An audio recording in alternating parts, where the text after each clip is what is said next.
I'm actually pretty excited about today because although yes, I am sitting in our brand new Tesla Model 3, there's a lot to be said about what you do as soon as you go and get a new Tesla. So before you get that car, there's probably some accessories that you might want to get. And I'm not talking about everything under the sun and all the lights and all the gadgets. I'm talking about the essentials.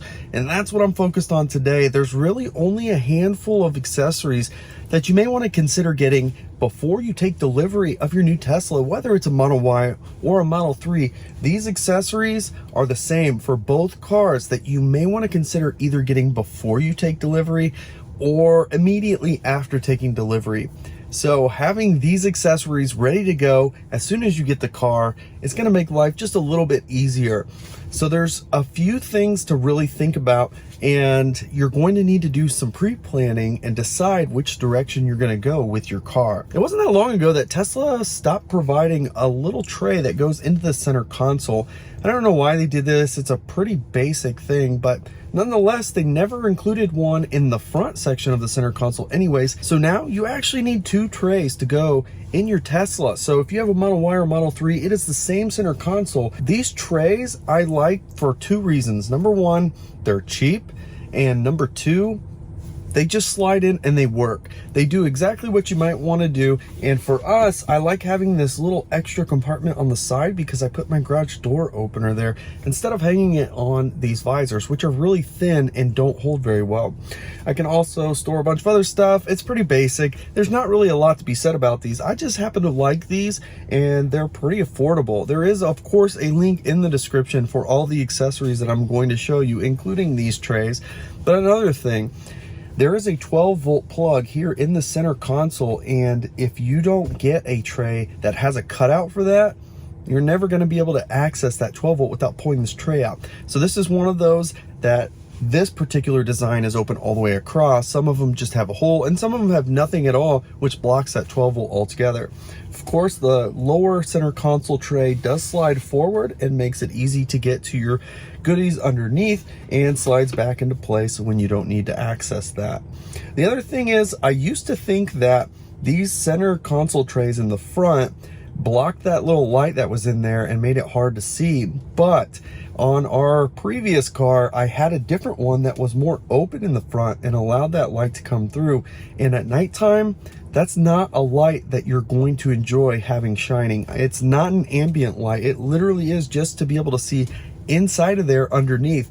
So this blocks that light out at night and prevents that light from kind of not necessarily blinding you, but it's really annoying when that's shining up towards your face. The next basic accessory that you're going to want to have, just like your cell phone, of course, is a screen protector. There are like a million of these things out there now.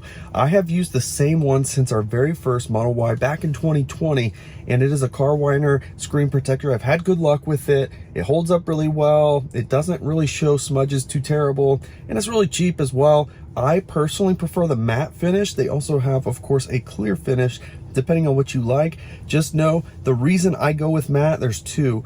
Number one, I kind of like the style a little bit better, but number two, when I'm filming, the clear one is very reflective, so light from the sun can shine on it and it can glow in your face. It also reflects quite a bit, so if you're filming, stuff like that, you might want to consider a matte one just to keep all the reflections down, including the sun. Again, it's very economical to get one of these. The Carwiner one, link in the description. This just happens to be one that I've had good luck with in the past. Super easy to install. Of course, it's satisfying watching it fill all the way through. The next item is something that sometimes gets overlooked, and if you get a standard range Model 3, your car doesn't come with carpeted floor mats. Everything else does come with carpeted floor mats, but those carpeted floor mats are not really the greatest, and that's okay. It doesn't need to be.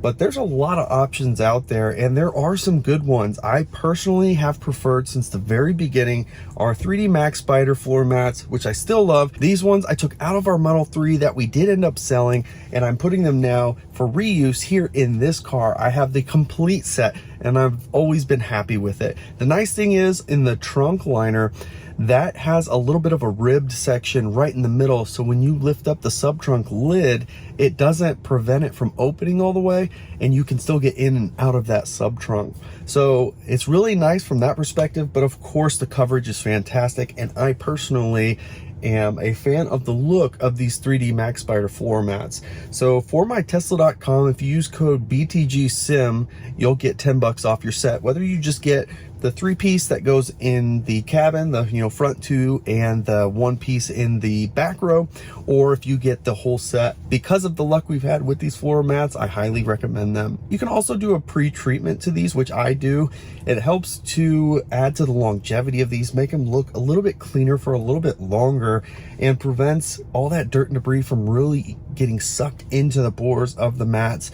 So you can look into that. It will make these slick for about a week. So something to think about. It also has a lot of vapors, so you're gonna wanna let that air out, but definitely worth it if you want an easier cleaning and an easier maintenance on these floor mats. So the first thing that I did when we got our white interior on our Model Y is I put ceramic on these seats. Now this is not the same ceramic that you put on the paint of your car.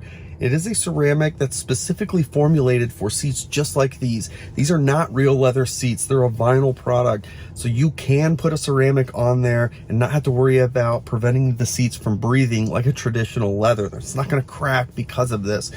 But this has come in clutch for having white interior. Now the white interior, you've probably heard from a million people, oh, it's so easy to keep clean. It really is. And I've had tremendous success with this particular product. I do it right as soon as I get the car, ceramic coat the seats before we start using it a lot, before we put car seats in it. And it just makes it so much easier to maintain these seats. I literally only use baby wipes to keep up with the interior. And in our Model Y, I put this product on and it's been about a year now, and I have not specifically cleaned the interior since then, because I'm going to show you what it's like to clean it a year later. It really does work really well. It's really not all that expensive, but Leather Shield is a really good product. I highly recommend it.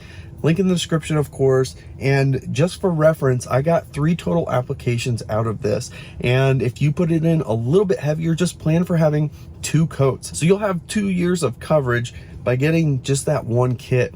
You can also obviously coat a couple of cars. It does come with enough suede or microfiber, micro suede applicators in there, so you can use one, throw it away, use one, throw it away. Highly recommended. I'm going to have to order another set so that we can get another coat on our Model Y here 1 year later. Now the next thing is going to be a little bit of a tricky situation, and I'll explain why. I am going to be PPF wrapping this car, and you need to decide from the very beginning, are you going to add PPF down the road?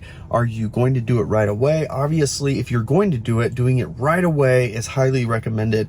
Even if you just do the front end of the car that gets most of the attraction, I highly, highly, highly recommend getting PPF. I already have the kit for the entire car that I bought from Drive Protected Shop, and if you use code BTG, you'll save 20%. It is DIY friendly. It does take a bit of time, so you do need to plan for that. But the reason why you need to decide if you're going to do PPF or not is because ceramic coating is also something you should really consider doing, especially from the very beginning. If you want to put ceramic coating on your car, you need to decide, are you putting PPF on or not? And the reason is you must put PPF on the car first before you put ceramic coat on top of it. If you apply ceramic coat to the car, that will have to be stripped off the surface of the paint for PPF to properly adhere to the car. So if you're not going to do PPF, you have no plans, no desire, then now is the time to put that ceramic coat on the car. This is going to help keep the paint nice and shiny for a long time. It's also going to add a layer of protection on top of the car. So if you plan on going through the car wash, things like that, it's going to help prevent swirls and scratches, light scratches, things like that. It will not stop rocks from chipping your paint. That's what PPF does. So those are the other 2 items. Number 1, PPF. I highly recommend at least doing the front end, if not the entire car. Doing it DIY with Drive Protected Shop will literally save you thousands. It's going to cost me less than half of the quote I got to have this car wrapped in PPF by doing it myself. So more videos on that are coming, of course. After that, then we'll be applying the ceramic coat, which comes from formytesla.com. So this particular ceramic is DIY friendly, so it'll last in your car for about 3 to 5 years, depending on your environmental conditions. And this is a true ceramic coating. I'm going to say this as gently as I can. If you've seen how much shops are charging for ceramic coating and you realize how easy it is to do yourself, it will make you sick. I literally, of all the accessories that we do and all the DIY stuff that we do, ceramic coating is the biggest ripoff in my opinion. Now, with that said, a lot of shops do also do a paint correction process to your car. So if there are some issues with your paint, that kind of goes into it too. But literally, it's like $150 for this kit, which is a really good kit. It'll take you about 2 days to do it properly. And it's done in about 45 minutes to an hour on day 1, 45 minutes to an hour on day 2. And that's it. So that is all it takes to do. They're charging in the hundreds to just north of $1,000 to charge you to do this. So for $150, you can absolutely very, very easily do this yourself. You basically do one panel at a time. You wipe it on, wait till it hazes over, and then you buff it off. That's it. Literally, that is it. And then you're gonna apply a second coat, and then you're gonna put a top coat on all of that. It is so stinking easy. It drives me crazy that some people are afraid to do ceramic because it is so easy to do. So highly recommend that. So decide, are you going to do PPF? If not, go straight to the ceramic coat and do that right from the beginning so you don't have to worry about stuff that's going to damage it before you get a chance to put it on. So that's it. So if you are about to take delivery or you just have taken delivery, these are the essentials. These are not all the extra stuff, but the things that you really want to make sure that you have right before you take delivery or right after you take delivery. The essentials, just the things that you really want to put in early on to protect the car. So with that said, I hope that you enjoyed this video. If you did, of course, give it the thumbs up. If you haven't already, of course, subscribe to the channel as we continue to post content regularly. You can follow us on Twitter and Instagram at Bearded Tesla. Thanks so much for joining us, and we'll catch you next time.